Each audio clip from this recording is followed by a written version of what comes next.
Empowering your life.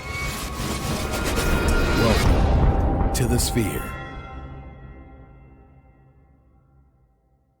This episode is sponsored by Houston Housewives of Finance. For more information on increasing your cash flow, becoming your own money manager, and to schedule your complimentary personal finance strategy, contact the Houston Housewives of Finance today at 1-844-700-4463. Elite Dental Wellness. At Elite Dental Wellness, Dr. Ashandra Batiste understands that one of the biggest obstacles is dental fear. The vision at Elite Dental Wellness is to ensure every patient is treated with respect, ultimate care, patience, and love. Call us today to make an appointment at area code 713-789-8680. Looking to advertise? Join the Sphere's vast demographic reach of thousands of people all over the world. Send an email today to advertise@thesphere.tv or call us at area code 832-772-7789.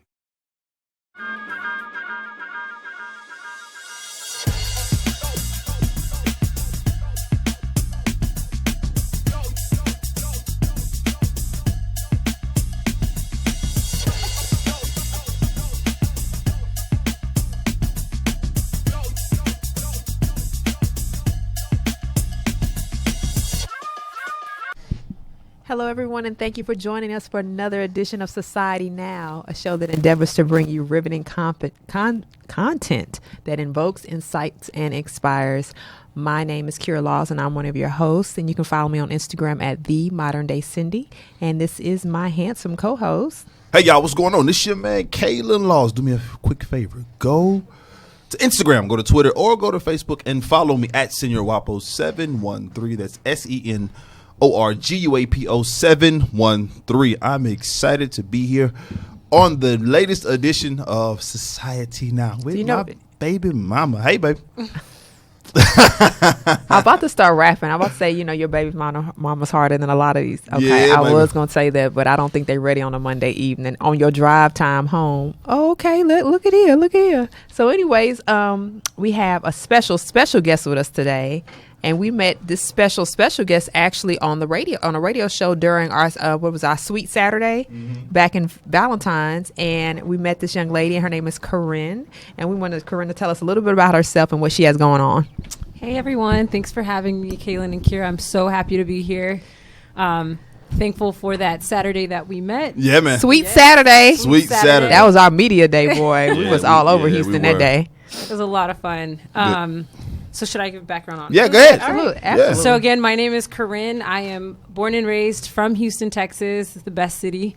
I work in advertising. I went to school. I studied marketing, and still what I do, I love it. I also have a young adult ministry called Philly Connect, which is, again, how I met Kira and Kaylin. Philly Connect is focused on bringing together young people and talking about things that we deal with daily, from faith and purpose and identity to just day-to-day life challenges and health issues, and how we can live our best lives and encourage one another in doing so from a Christian Bible-based perspective. And that's really, really important, because I know that, right now a lot of young adults are searching for information and answers, right? And not always at church, because we grew up, my husband and I, we grew up in church. I know you grew up in church too, but I think the voice of this generation is looking for something that's just not business as usual. They're looking for an outlet. They're free to be themselves. They're free to look the way they want to look. They're free to not to be judged. And I think that's something that was missing in, I guess, the traditional church, traditional church setup. So tell me how Philly Connect is different than the traditional church setup. Yeah. So we actually kind of make it a point not to meet in church, because we want that familial feeling. It's really relaxed, it's laid back, and people come and we share things that are personal about ourselves, about our lives, our challenges. At the very core of who we are, we want to be transparent. We don't want to walk around here like we're Christians and our lives are perfect, because we know that in being transparent, we're able to heal and to grow, not just for ourselves, but there's someone else in that room and in the discussions that will be dealing with something we're dealing with also. So we want Philly Connect to be that place where we're having those real discussions and thinking about things from a Christian perspective and not having to look outside of each other, outside of ourselves, and outside of what the Bible says for advice to figure out how we should be handling things that we're going through. I think it's really cool because when we first met you and you told us about it, I was like, okay, that's cool. But when we were actually there, seeing that everyone was not from the same place, I think when that was number one, that was a breath of fresh air. Because a lot of times when you have people all coming from the same place, whether it's the same church, the same neighborhood, the same school, you tend to have the same thought processes. Yes. And I think it was good because you had all persons, all walks of life, even those who are like older, but young adults who are like in their careers and established, and those who are still in school looking for answers, and everyone there was like just wanted to be, I'm going to say, fed. You know what I mean? Like, I just want information, I want knowledge, I want guidance, and I thought that was so cool and it was so refreshing because that's the one thing. I think when I was coming up, I didn't have enough peer-to-peer encouragement. We always had an adult around who was there to serve as a volunteer, right? Because that's what you had right at the church. But you never had, I think, that confidant or a friend that you can lean on, that accountability partner that was actually on your level. Right. So I think Philly Connect, is great for that purpose. So what is it that you guys are endeavoring to do, and how do you do it? I know you meet weekly, but how do you do it? Sure. So a big part of it is our weekly meetings. I just want to say a little bit where the name came from. Oh, absolutely. Please tell us. Please. So there are 7 churches of the end times. 2 of them weren't condemned by God because they stayed true to God's commands, and they listened to him. So despite what was happening around them and the craziness that was going on in the world, God promised them that he would open doors for them that no man could shut. And I love it. Right? Come on with the opening of the doors, yes, Lord. And he also promised them that he would keep them from the coming times of trial. So I think if we look at society today, or Society Now. Hey, I love it. Come on now, plug. We can definitely think about where we are in terms of time. And Philly Connect is built to be that, like that church. So to be a group of young people who are living according to the word and being obedient to the word and what God is telling us to do, not just as a group, but as individuals also. And as a result, we expect God to move, to do the unthinkable, and that we'll see the doors open, and that he will keep us from those coming times of trials and things that we see happening around us. So we do social events, worship nights. We have one coming up. We have our weekly Bible studies, community service. So we are a community, we're family, and we do things outside of getting fed, by the word week to week. And we just make it a point to make sure that we come together and we know each other beyond just reading the word. I think that is so cool. And I know my personal experience, it was really great. I know you had a personal experience that you thought was revelatory from just being in the presence of, that group. Man. Just to see a group of, first of all, you think you know what to expect, and then when you get there, it's like it's always more than you can expect. It's different, and so to pull up to the event and to see that many people, I didn't expect to see doggone near 60 people in there. Number one, number two, I love the fact that it was not church specific, right? And that's what Kira and I talked about the whole time. Because we can get so inundated with the 4 walls, it can actually become sectarian, so to speak, really divided. Number 3 was a lot of brothers in there. Oh, it was so many guys. And it was so many guys, and oh my God, it was so refreshing. Yeah, I'm 36 years old. I've been in church 36 years, and generally speaking, we know this because we all grew up in there. Yeah. You don't see the men. You don't see the men. You see them as a parking lot ministry, a deacon, maybe an usher, maybe depending on what type of church. Yeah, growing up, it was women. Yeah, and ushers. It wasn't manly enough in the church that I grew up with. But to see so many brothers hungry, participatory, leading, just chilling. What's what I'm looking for. Contributing a lot to the conversation. They were giving a lot of contributions to the conversation. It was phenomenal. And I walked away and I was like, Kira, listen, however long we're in Houston, I'm going to be a part of this ministry. I don't care if I'm 65. Yeah. And I know it's for younger folk, but it's just, we have to stay connected. So refreshing. It was really, really connected. You all blessed us so much. The group is still talking about it. Oh, that's awesome. Yes. Yay. I think you were supposed to be added to the group me. I mean, you too if you want, but you weren't. But I wasn't, but I'm part of the man cave. They got me Okay. on man cave. So Okay, they man go cave. in. No, they be going in man cave. It is funny. That's funny. Hence it's the hilarious. man cave. Right? Be So going it's in, a separate man. group, but Yeah. a lot of the guys in Philly Connect are also Right, a part exactly. of it. So Mhm. we'll definitely That's have to good. add you. But no, the group was so appreciative and thankful. And they're like, we need more speakers. We love yeah, that's them. awesome. And you guys fed us. And that's the great thing about having the way the group is set up. It's usually co-leaders from within the group so that at least 2 people are digging in and really growing for that week and are encouraged to do so. But when we have wisdom and experienced people like you two come out and talk to us and just pour into us, it means so much. Oh, and we yay. were so blessed. So if I didn't communicate that before Oh, now, no. It thank was you. amazing. No, I I would love to have you guys back again. It wasn't even about that, man. Yeah. We'll No, come, I We'll know, come but- and hang. Okay. Like, seriously. I'm gonna keep this. You keep it like lock it in there Yeah, because put me in because a for, group me put so it I like can- for so I real can because know. listen, So I can- because I think the one thing we know is that our lives aren't necessarily anything if we're not able to give back. You know, I think we don't always have the resources in terms of financial, but I definitely have time, and time is invaluable. Yes. And it's the one thing that I think is more important than anything else. Like we value time,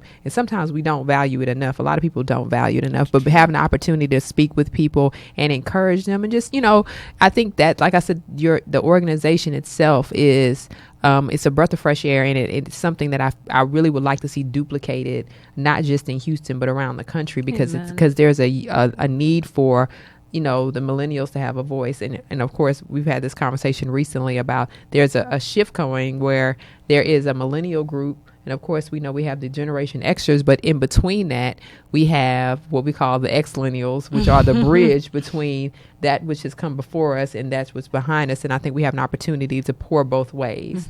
And so we always want to make sure we're pouring both ways. So another thing I wanted to talk about, I thought was interesting about Philly Connect is we could talk about this in a second, but what is the things that you're looking forward to in terms of your influence in the as a millennial in the state of millennials in the U.S.? But before we go there, let's go to... So, we're talking about, we're here with Carin Pinto of Philly Connect, and it's about connecting with people, and it's about being your best self. But one thing we want you to do here at Sphere is to be your best self financially and connect with the folks that are able to help you do so. So as such, this portion of the show is sponsored by Houston Housewives of Finance. Did you know that only 4 states of the United States offer financial education?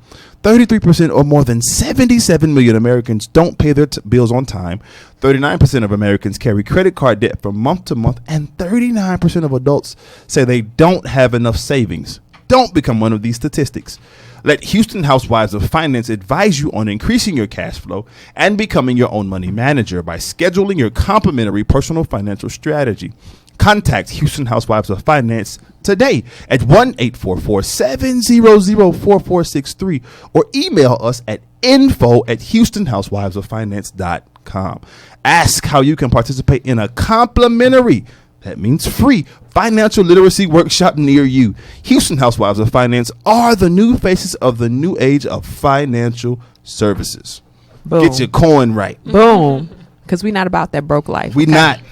I mean, but Ephesians 3:20, you hear me? But I will tell you this: there's a difference between being temporarily broke and permanently poor, and we're trying to elevate everybody out of a state of poverty. That is. Even mine, not just financially in a write that bank one down. account, Hold on, that was but good. just elevate yourself out of a state of poverty of the mind and your actual existence, because sometimes we let a moment dictate a life. Preach, Kira. I didn't come here to preach today. Hey.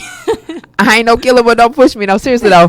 But I think that sometimes we allow our financial situation to really get us down, and we true. stay in that place for so long, and we start acting like the thing that's a very temporary situation. And sometimes you have to shift your perspective. And so reaching out to persons that are money managers or financial insight will actually help you and prepare you for, give you that type of insight that you need to create a path that will, help you be more financially independent or free or whatever it is that your goal is, right? Yes. Whatever the goal is. So shout out to Houston Housewives of Finance. Get your money right. Okay, so Philly Connect, Millennial Voice, the Generation Now, the U.S. Now. I think we're seeing millennials are, the most forward-thinking, outspoken group that I think our nation has seen and maybe forever. I don't know. I think because they talk about the influence of millennials on the world right now. I mean, y'all, you guys are the cog in the wheel, if you would say. Like, if there was no, if there was not any of you guys, it would not be the social platform bustlings like we have. It would not be, the move of, I guess, even internet businesses. You know what I mean? Like, or even the young entrepreneurs now. Like, a lot of people I'm seeing that are on my platforms that I subscribe to are young. Some of them are older, but most of them are young people that have found something that they know sells and they go for it. So what do you think is, for you, like as a part of this group, what do you think really, I guess, gets you guys going? Like, what is it that's so different about your group? Ooh, okay. I mean, give me the list, girl. Give me the list. I don't know if it's a list. Give us the sauce. Okay. We need the secret. I think we've been so blessed from the beginning to we pray. I think prayer and fasting, and it's not just me. It's, we come together as a group and we do it in unity. And as a result, God has met us in so many ways, but we continue to see his favor in terms of unity within the group. So in Philly Connect, right? Yes. For sure. Okay. So amongst the members, we come together, and it's not a group where we are, talking about each other, and there's kind of that atmosphere where it's not one of love. So God has definitely blessed us in that way. I think the other thing is that I said it at the beginning, that transparency and that real piece about it. We've been blessed to create that atmosphere where you come and you really do feel and know that what you share and what you're speaking about, one, you'll hear about it from a sound biblical perspective. We're not saying anything outside of the word, no matter how it might convict someone. The purpose of this group is to help us grow and help us get better. And we all know that we're coming there with that purpose. So I think it's that. And then also, I think I said the community part. Did I say the community part? So we know that we're here for one purpose and to do one thing on one accord. Well, so tell me, how does that parallel with some of your peers that may not be in this particular group, right? Because clearly Philly Connect is for everybody, but everybody's not going to be there, right? We just can't accommodate millions of millennials. So what's the connection, or what is it that you feel like your particular generation has that is so inspiring for the world? Like, what's the sauce there? I know the sauce is for Philly Connected. What is the sauce for the millennials? Like, what makes them so different? I think a lot of millennials have a passion to do something and to see something change as a result of what they did as an individual. And it's just a matter of starting and doing something to make that happen. So I think even if I think about Philly Connect and what part we'll play, we're a Christian organization, but there are a lot of issues and things that happen outside of, the realm of Christianity, but it doesn't mean that we shouldn't have a voice. Absolutely. So when we think about the things that are affecting us or our community, how that looks in terms of partnerships and how we can be communicating with, people that are hurting or need help or input outside of ourselves, and how can we be an assistance to that? But I think, if I go back to your question, the juice that we have as millennials is the passion and the action that we put behind making our passions, turn into reality. Because I think one thing I can say about this particular generation is that when I look at it, I feel like, for what you're saying, that this particular group is putting faith into action without necessarily, they might not even be aware. Right. What, faith in action is, they may not even be aware of. They're just like, well, this is the desire that's in my heart. That's, it's been seated in my heart, and I'm going to go after it. And when they go after it, it's like things just, of course, it's not easy, right? Because we know social media is what it is. You can take you take 99 pictures to get that one perfect selfie. Like, it's not a click of the camera. It's not that easy, but they're willing to go hard to get it. And I think that's a different, component, because for our generation and the generations before, I think we were so work focused. Us being a bridge, we're a little bit of both, right? You're like, okay, we work, but we also know the combo.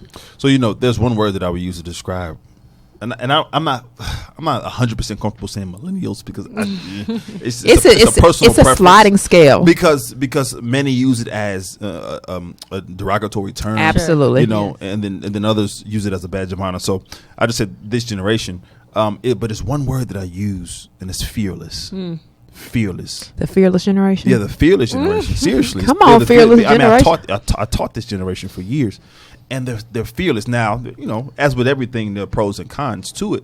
But I think that the fearlessness of the generation is what you're talking about. Not afraid to go after it, to get after it, to don't really care about a barrier, don't really care about a hurdle, don't really care, not really concerned about why I can't. I don't even really want to hear it. I'm gonna figure it out.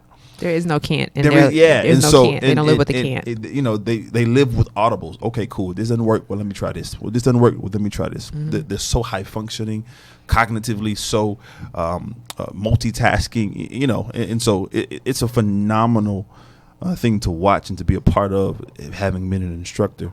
You know, on a collegiate level as well as at the high school level. It's just something that I subscribe to. It's just an ideology and a belief that I really, really am passionate about. And maybe you who are listening and watching are passionate about this show. If so, we need all of our Facebook Live folks to subscribe to our show on all the major platforms, including iTunes, SoundCloud, Google Play, and Stitcher. Review our show at iTunes with constructive feedback. That means be nice.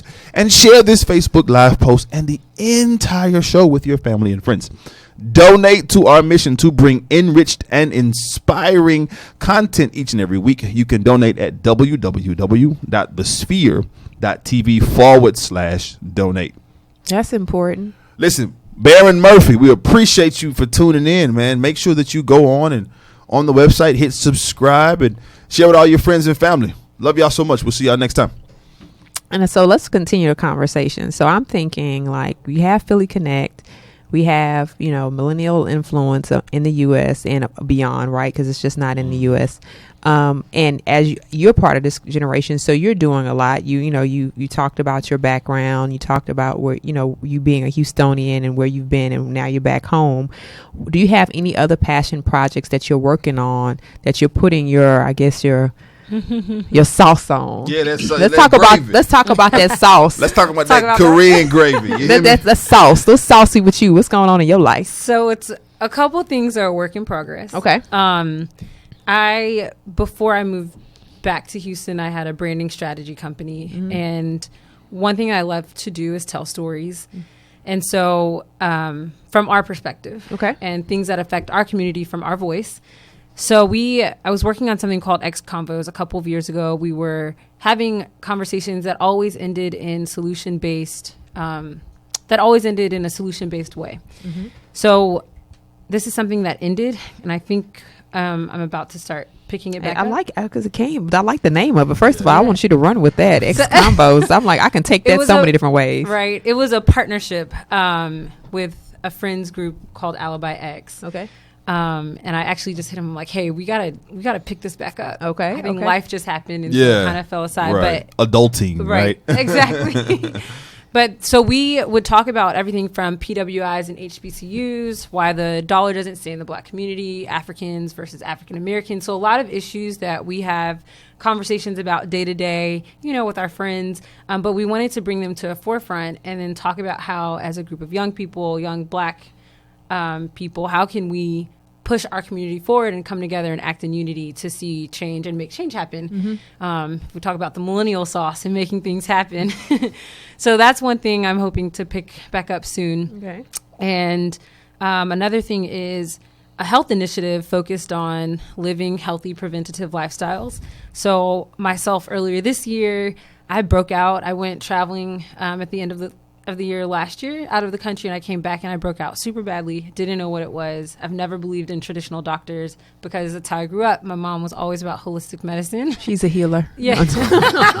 She's a healer. But this journey has taken me and caused me and forced me to really seek God about healing and life and what he set before us. And it's funny because at the end of last year, we also did a series on spiritual, emotional, physical, and mental health. And I just remember telling the group, like, according to thy faith be it done. So if your faith is in doctors, you go to a doctor and you can be healed. But God's ultimate desire is for us to put our complete trust in him because he has the ability to heal and to touch us. I mean, we have all these examples in the Bible. And so now I went through something where I was like, all right, God, it's me and you, but it was really tough. It was miserable some days, and I'm even still working on it, but I saw how shaky my faith is. So my goal is to, I'm working on a health initiative and some partnerships that will be able to educate people about what it means to live a preventative lifestyle, why it's important now instead of, living and eating and doing whatever you want now. And then all of a sudden it's like, the doctor says I have X, Y, and Z. Let me be on this medicine for the rest of my life, or think about not doing these things. But now how we should think about health and what that means for us in terms of lifestyle change. Well, it's so funny that you say that, because one of the things that I did see in the news was talking about more Black Americans are giving up meat and dairy, and it's so interesting. I know I don't eat certain meats. I don't eat beef and I don't eat pork. I do fish and fowl. That is chicken and fish, people. And I know that sometimes when we travel, and turkey, and we've traveled places, and I've, people have offered me food, and I'm like, oh, I don't do beef and pork. And they're like, oh, you're a vegan. I'm like, no, no, I don't do beef and pork. Like, and it's amazing how that registers in people's head. Like, oh, beef and pork, that means you don't do all meat. And it's kind of like, well, this is just a decision I made based on health, looked on my family. I looked at the situations they dealt with on one side versus the other side, high blood pressure, heart disease. I'm really not a junk food eater. I do have my vices, because I do like a cookie. Absolutely. I do like a cookie. And I did find a vegan, listen, all day. And I have found a vegan cookie company, y'all, and they're amazing. Phenomenal. It's amazing. But it is amazing. But I've learned that, I told my husband, I was like, for me, healthy lifestyle is really not an option. Because I don't want to be a poor steward of this. Yes. Right. I don't want to be a poor steward of my body, because when you go in the mirror, I can put makeup on and I can dress up. Right. But the one thing you don't get, our mirrors are not X-ray. So it doesn't say to you, hey, I'm not putting no makeup on. Well, you shouldn't. You really shouldn't. But the mirror does not give you our mirror has not advanced to the technology where we reflect the inside right yet. Right. And so when it gets there, I guess people will take it more seriously. But kudos to the health initiative, because there's not enough people, all ages, talking about health. We see a lot of people like that. I'm not gonna give that up. I'm like, well, why? Exactly. It's super important to me. I was blessed to be able to donate a kidney to my mom in 2007, and it was because of a healthy lifestyle. It was because of the way that I work out and the things that I eat, and my diet was okay then. It's a lot better now. It's still not perfect.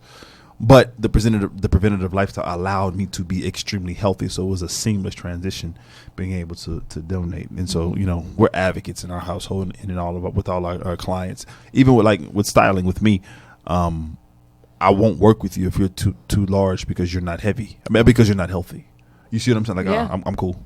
Let's do something else. So let's go do other things. And so, we really push healthy lifestyles and healthy living. So that's phenomenal. It's amazing. It's amazing that you're willing to, like I said, I don't think it's necessarily a magic time or of life that you should get this, but I think that once you hear it, like I told him, I said, my thing was, when you know better, you do better. Yes. It's at the point that you know that this is not good for you, you don't do it anymore. I was like, so the moment I stopped eating beef and pork, I stopped eating it, and I meant that I stopped eating it. Right, so just like that. I'm cold turkey girl. This is me. I can't even tell you the last time I had a cup of milk. You know what I mean? Because I for whatever reason, when I switched in my head, everything started bothering me. Like everything started becoming an effect. Like my throat started itching. I started getting like heavy.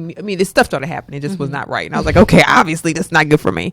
But we're working on just the healthy lifestyle it's really important. It really, really is important. Yes. And along with health, we have to consider all parts of the body, not just physiologically on how good you look with your bathing suit on, because we're coming to bathing suit season, but also how good you look with a nice smile. Absolutely. A nice smile. So this portion of the show is sponsored by Elite Dental Wellness. At Elite Dental Wellness, our vision is to create a welcoming practice that will offer exceptional dental care and a lifetime of dental wellness. We are committed to the finest possible oral care and a lifetime we are committed to a finest possible oral care and the overall health and well-being of our patients. Elite Dental Wellness is built upon a foundation of integrity, expertise, and service. Through our commitment to modern dentistry, continuing education, and a friendly atmosphere, we strive to make our patients feel like they are part of our family. Dentistry can be scary, daunting, and uncomfortable. Dr. Baptiste and her team work tirelessly to ensure your comfort. Make your appointment today with Dr. Ashandra Baptiste at Elite Dental Wellness by calling 713-789-8680. Again, the number is 713-789-8680. Elite Dental Wellness. Bling. So there's so much going on. There's so much going on. So let's hop on. We in H-Town, but let's hop over to A-Town. Yeah, H-Town. ATX. Man. ATX. We just ended South by Southwest. Shout out, right? And of course, during that time period, we heard a lot of crazy things on the news, but not necessarily from South by Southwest, but really about the Austin bombings. Yeah. And unfortunately, these Austin bombings were targeted to African American men. It was a sad story because the first person that was bombed and killed, fatally killed, his family was told that it might have been a suicide attempt. And of course, people closest to you know your state of mind, right? Most of the times they know like this person is not really going to kill themselves, especially with a bomb. The police had to go back and apologize for that because shortly thereafter, another person was killed with a bomb as well. And it's like I said, again, it's unfortunate because these bombings were targeting black men. So what do you guys think about that? Like when you think about, Austin being a place that we know that it's known to be weird. It's quirky. It's a college town. It's a fun town. It's a music town. It's a lot of things. And sometimes we take for granted our safety. Right. And we take for granted the sanity of the people around us. And we take for granted something that's, as innocent as a package left at the door. It's concerning to me because not to compare it to what I'm about to say, but when you think about the impact of 9/11, right, it literally changed the way we fly. It changed our entire. It changed everything about how we travel, right? Because even during that time, we were scared of anthrax, right? Yeah. Well, that was afterwards. Anthrax was afterwards, right? And so we've had so when you look at something so tragic as that, it could change a way of life. I'm praying and I'm hoping that after the anthrax scare, this mail bombing scare, that it doesn't affect how we receive our mail. Again, that would be another form of just a life-changing, life-altering event. The article that we read said that the police and the FBI didn't want to call it terrorists. Oh, that's terrorism. But domestic terrorism. It's domestic terrorism. And the young man did leave a video. They found a video where he was confessing. It was a 25-minute long confession video. But he didn't mention anything about race or anything of that nature. But it's very interesting that 2 black men were killed and then a black elderly lady was harmed. So, and it's thought that it's not thought, but these 3 people had very, very strong ties to the community. So that's where the narrative of a target came out, and it sucks. But thankfully, he wasn't even apprehended. He committed suicide. We just gotta we have to pray for, you were talking about, you guys just did a Philly Connect, a mental health. Mm-hmm. We gotta, like, that conversation is so serious, it's so serious. Yeah. And I think when we think about black men and even black women and just the black community, the effect that these things have on our mental state, it's really easy to begin to walk in a state of fear. Where you become more inhibited to do the things or to be more confident, and it just begins to affect your day-to-day life. And so, like Kaylin is saying, we really do need to cover ourselves and each other in prayer so that we don't let these happenings and things around us start dictating what we think about ourselves and how we go about living life. And it's really crazy because when you really think about this, it's something we talked about last week on the show. This the increased state of anxiety and depression in the African American community is really being fueled by some of the images that we're seeing, whether it's an image that we see of what we want to become and we feel like there's a block to it, something's blocking or barricading us from becoming that, or things that we're seeing that's being targeted toward us, that we know that we might live in a very imbalanced society where we don't necessarily get the same freedoms and protections that other groups get. So yes, this totally highlights some of the issues that we have in our community, in our country, especially when we talk about the hesitancy of those in law enforcement and in control to not really call out, these issues, the terrorism and domestic terrorism and what that really looks like and what those hate crimes really look like, and painting these pictures of persons being troubled versus them being crazy. And even governmental terrorism, which absolutely. like what we saw in Sacramento. That was totally it was folly. It wasn't, wasn't right. I've seen images since, the young man's fatal shooting in his backyard. Stephen Clark. And the issue was like, it was a picture of some sunglasses and they showed a black man in the background, but they were like, what do you think the officer looking at these glasses actually sees in his hand? Through the glasses, they had the glasses not completely on. So through the glasses, it looked like one thing. And on the other side of the picture, it looks like something totally different. But I think it has to do with the narrative that's been going on for decades about the aggressiveness of the black male, or the aggressiveness or aggressive nature of the black women, or, and not understanding that some of it has been fueled by years and years and years of some form of mental abuse. And to highlight that specifically about this Stephen Clark case, rest in peace, rest with God. On the recording, it said, you could hear the officer saying that he has a crowbar. They thought he had a crowbar. How? A crowbar looks like a phone. A crowbar for a phone. And what I have the largest. I have the second largest phone that they have out there. That's the Plus series of the iPhone, which will never be the length of a crowbar.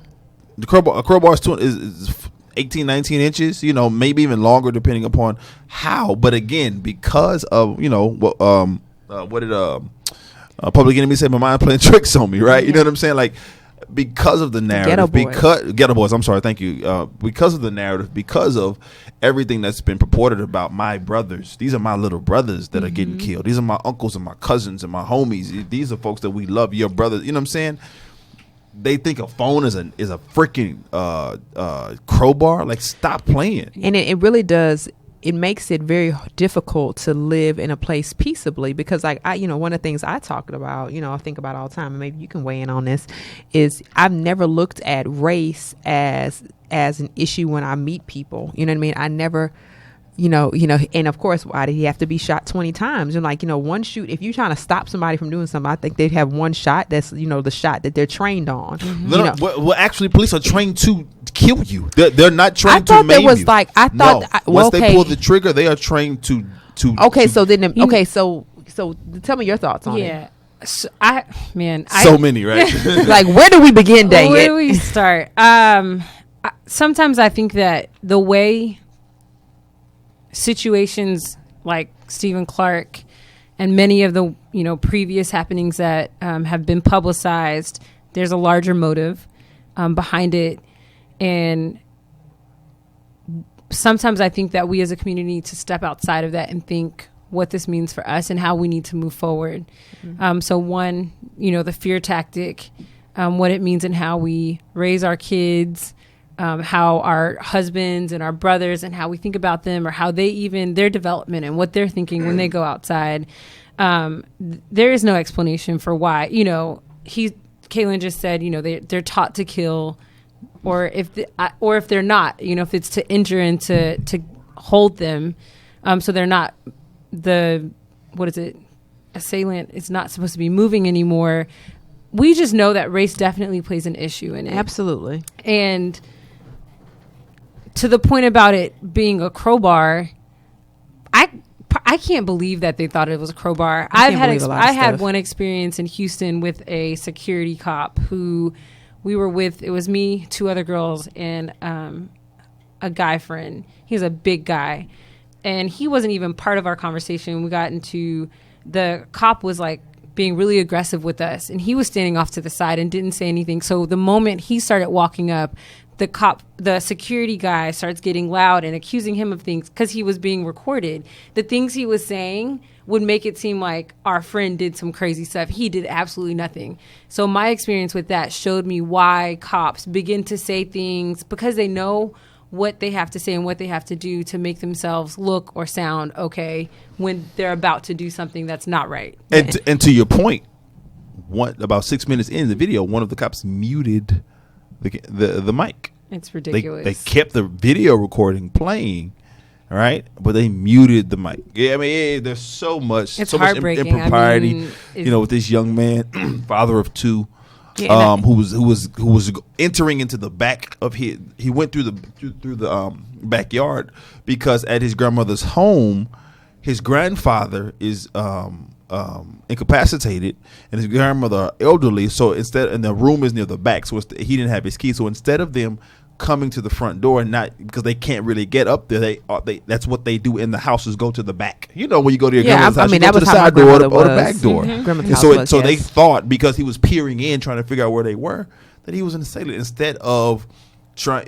It's so much. And I I know there's a lot with the story. It's a lot with it, but what I'm getting when I really reflect back on some of these stories that we've heard over the past few years. I mean, not the countless others that we have not heard, but some that we have heard. All of these young men were pillars of their community or active in their community, fathers, persons that really didn't have issues with the law. And it's kind of like, what makes these persons such a target and that you feel like you have to kill them versus persons that we know have killed people, bombed churches, killed people, but they always walk away with their own life unless they take their life. Unless they take their life. And really quickly, and another key thing about that is it's frustrating for me because like with the ones that we know that took their life that aren't black, with the others, right?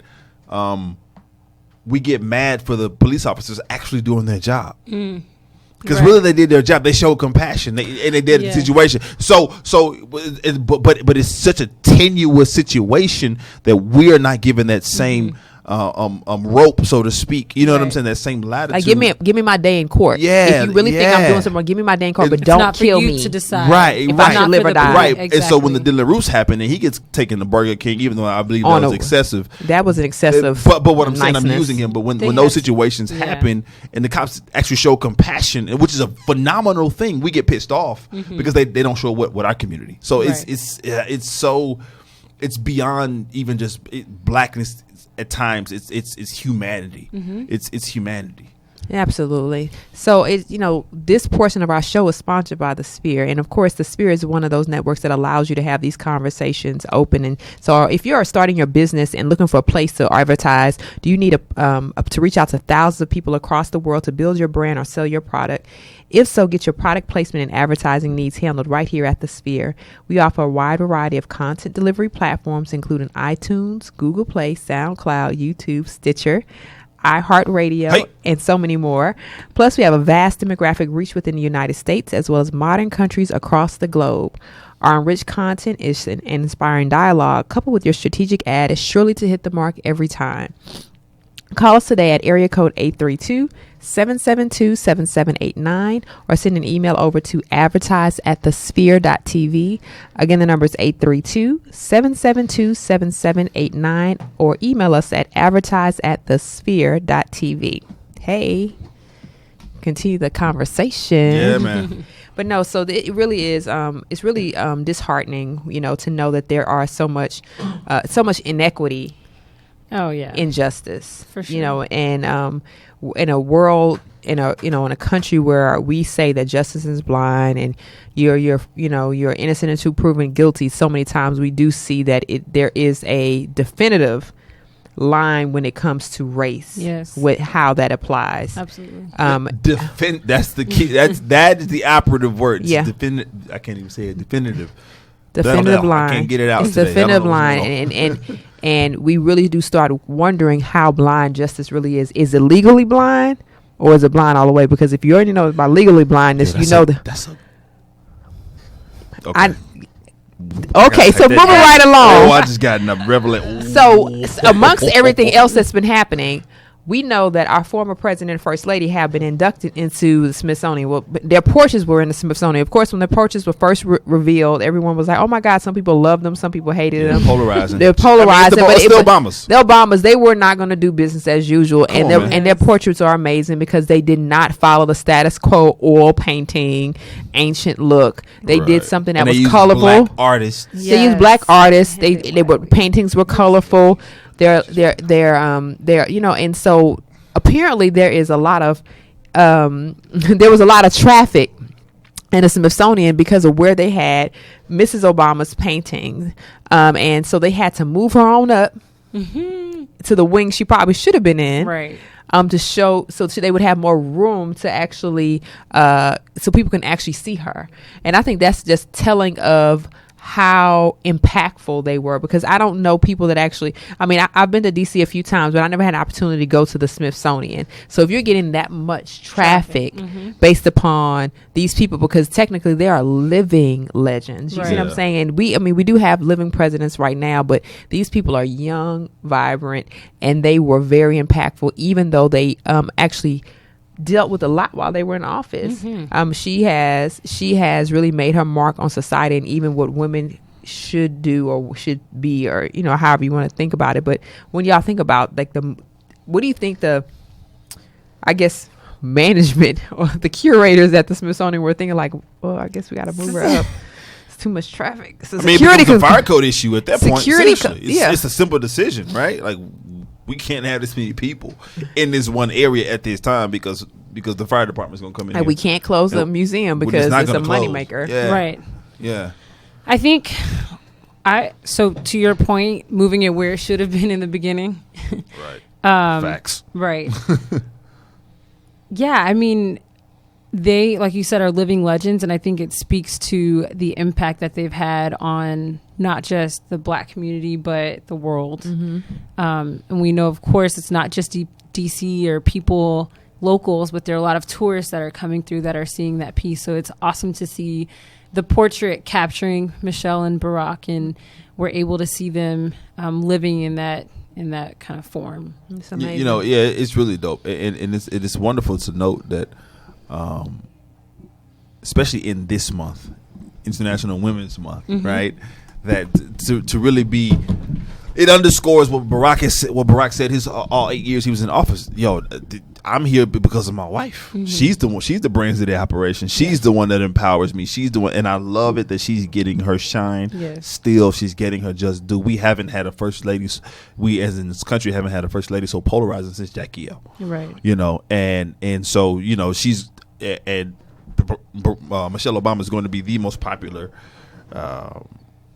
first lady in the history of this country, because she's she's the first, but rightfully so. Not just because she's the first Black woman, because of everything that she embodied. Exactly. The grace, the poise, the intelligence, the education. She employed President Barack Obama before he was president, and so it's one of those things that it's just a phenomenal story of her impact. Absolutely. And I think that's why we're able to do, just kind of shifting gears, why we're able to see so much galvanization over the past weekend for the March of Our Lives. I think when we saw the young people get together, that was led by some of the survivors of the deadly shooting that happened in Parkland, Florida, I think they were inspired by the legacy that the Obamas left, and also inspired by the legacy, but also frustrated by our current administration's lack of, attention to what's been happening, especially in 17. I mean, 17, we saw Vegas shooting, we saw another shooting, we saw, and these aren't small things, these are mass shootings. And then it circles back around to what happens right here in another school, where, you have students that are going to school for education, they go home, leave their parents, and they come back, families are fractured because they might be one less child coming home today. And the March of Our Lives, it was definitely something that was amazing, because I've never seen, I've never seen it. Marches happen simultaneously in different cities with that many people. They actually had a picture, and I wish I had it, the picture from Google Earth or something like that, the satellite picture that showed what it looked like from outer space on a satellite, and it looked just like ants. There was so many people in the street peacefully marching, and I thought that was really inspiring. What are your thoughts on that? Like, how do y'all feel about the gathering? How do you feel about why they were there? Some of their posters and signs were amazing, that about gun control. One sign said the guns were, the way we had guns back in the day is also when it was legal to kill people and own slaves. We're not there anymore. So how do y'all feel about that? Like, their thoughts on it? I think protests have a special place in our society now. Absolutely. And I know sometimes it's a polarizing I guess, point of conversation. But when you see this many young people with relation to this topic being moved to get out and to march and to have their voice heard to the people that are the decision makers, it means so much. And at this point, it's like, how do we support, if you agree with their stance and what they're trying to say, taking what's being done and amplifying their voice through these marches and coming together as large groups. Let's see what that impact will be and how the government, has to take the next step as a result of what's happening. And it's not a one and done thing. And so how do we continue to amplify this message, continue to bring it to the forefront and not stop when one thing has been successful, but keep the march going even after the march, in its physical state has finished. And go ahead. No. It's just, to me, it's just the embodiment of and a child shall lead them. Obviously the scripture was talking about Christ, but the essence of it, if you magnify it to this day, and a child shall lead them. He should use the foolish things to confound the wise. These are children who, by all intents and purposes, according to adults, don't know anything or haven't arrived and don't.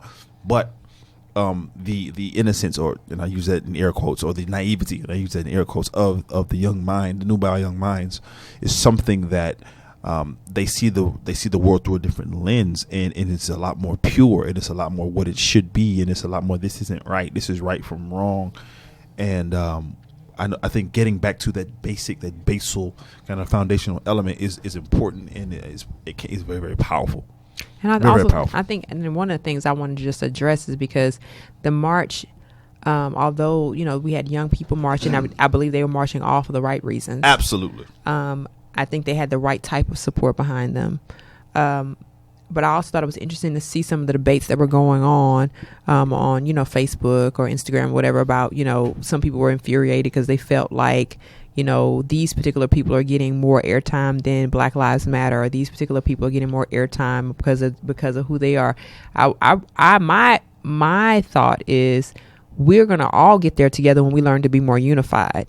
And yes, it sometimes takes, someone from another group, maybe a majority group, to suffer real hurt to get the attention and start shifting the conversation. But that's what it takes sometimes.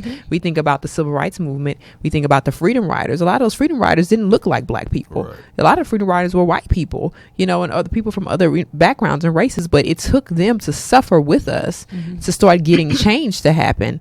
And so when we have some of the, I think one of the young men from Parkland was like, hey, I think it's terrible how the media did not or does not cover, kids that are in Chicago having these same conversations about gun violence, or they didn't cover some of the kids from our schools that were equally affected. And I think who were Black. Yeah. That's because they were Black. It was like, that was not right. It was like, and I'm glad he said it, but sometimes it takes us to partner with people who don't look like us to get the conversation going in the right direction, and not be intimidated by the fact or frustrated with because that's just part of the process. I think reality. It's a reality. And also, I think the overall goal is for us to work together. I think that's what the world the way it was created was meant for us not to be divided by color.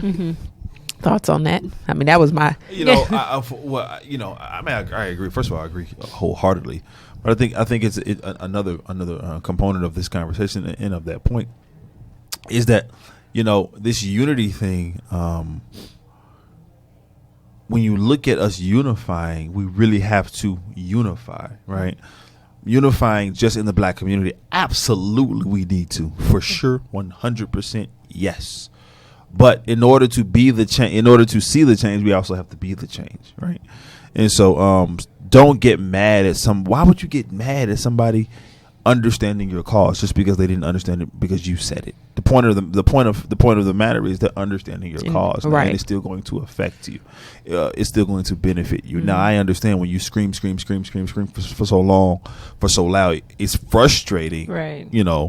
My folks are from Memphis, Tennessee. They lived the struggle, the civil rights, the home of the civil rights. They lived the struggle in the 50s and 60s growing up as kids. And so I heard all the stories, but to actually, it's just not right to me, in an effort to get your voice heard, to complain. We can't get so bogged down with complaining that we get complacent Right. You see what I'm saying? Yep. And so it's amazing that that I think that I'm glad people are listening, and just as you said, I want us as older folks to get behind them and guide them on how to keep this momentum going. Right. Because too many times we've seen so many big movements, and then it just died down. Mm-hmm. It just died down. So I'm glad that, like I said, I'm glad that it takes. Unfortunately, it's unfortunate that it has to happen over and over again repeatedly. But I'm glad it happened enough times that people started mobilizing. Yeah. Because sometimes it just takes that, and it's going to be interesting to see what happens in terms of all these big money groups and lobbyists and things like that. Who it's all about the dollar. It's not and power. Because again, what they are marching for is just a safety and a protection, not necessarily the canceling out of all ability to own a gun. That's not what they're marching for. They're marching for safeguards, and I think that's not a lot to ask for. It really isn't. So one of the things I wanted to end the show with today. Hey. And it's I kidding. know, right? Yeah, we could do. we could do this all day, but we're not. Right. Black Panther broke pretty much all box off. Wakanda forever, y'all. What's up? Wakanda forever. Well, I mean, top Avengers. It's the #1 grossing superhero, whatever movie you want to call it, that we have seen, and we breaking all numbers. It's doing amazing, and we're people are ready for it. Some people are upset because some people are like, well, now that we've done Black Panther, what is there left? Well, so much.